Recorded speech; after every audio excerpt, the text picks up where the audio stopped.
Kepercayaan pada filosofi bahwa kita perlu mengedukasi anak-anak untuk melakukan hal yang benar. Hati saya merasa hancur ketika mengetahui anak-anak ada yang bunuh diri.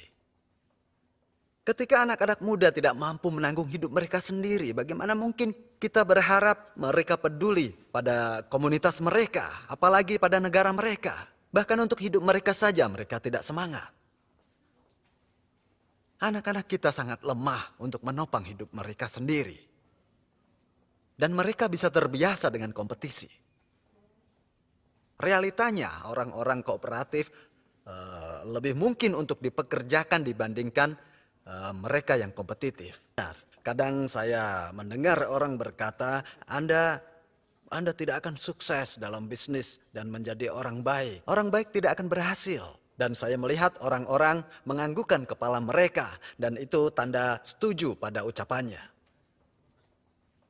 Izinkan, di sini saya mengatakan yang sebenarnya kepada Anda semua bahwa kita adalah masyarakat di mana orang baik dapat sukses juga. Percayalah, tapi orang-orang tidak menyadari hal ini. Mereka tidak percaya. Nah, hadirin, moto dari perusahaan kami adalah kejujuran dan kebaikan adalah kebijakan terbaik. Untuk selalu jujur dan berbuat baik adalah strategi yang paling baik.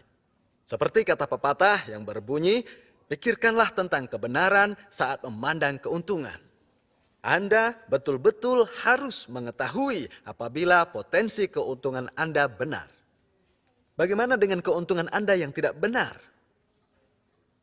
Anda tidak boleh mengambil keuntungan yang tidak benar, tentunya tidak boleh. Baik hati sebagai tambahannya. Menjadi orang baik adalah untuk mempedulikan orang lain. Anda harus memperhatikan orang lain. Itu bisa membuat orang mulia. Itulah bagaimana Anda menjadi orang yang betul-betul terhormat, menjadi orang yang besar. Orang yang hanya memikirkan diri mereka sendiri, ya, dan hanya punya sedikit kepedulian pada orang, pada akhirnya tidak akan sukses. Seringkali kita bertemu dengan orang yang tidak punya kerendahan hati.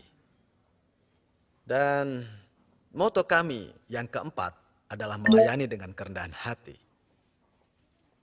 Segala kesuksesan akan lengkap jika diikuti dengan kerendahan hati. Kesuksesan tidak akan bertahan jika tidak punya kerendahan hati. Mereka mengenal Atomy sebagai perusahaan yang sukses. Atau di Korea disebut sebagai sedang naik daun. Pada kesempatan itu saya ditanya tentang bagaimana rahasia kesuksesan Atomy.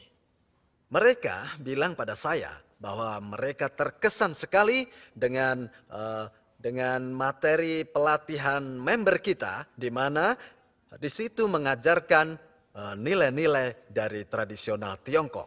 Sehingga member-member kita patut dicontoh. Patut dicontoh. Hati nurani Anda bersih?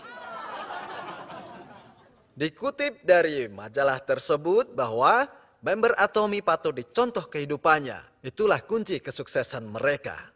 Anda bisa melihat itu sekarang? Anda harus lakukan hal yang benar. Jika Anda sudah mampu menjaga tingkat kesabaran Anda akan dihadiahi dengan kompensasi atau hadiah karena Anda mampu mengatasi hal konyol.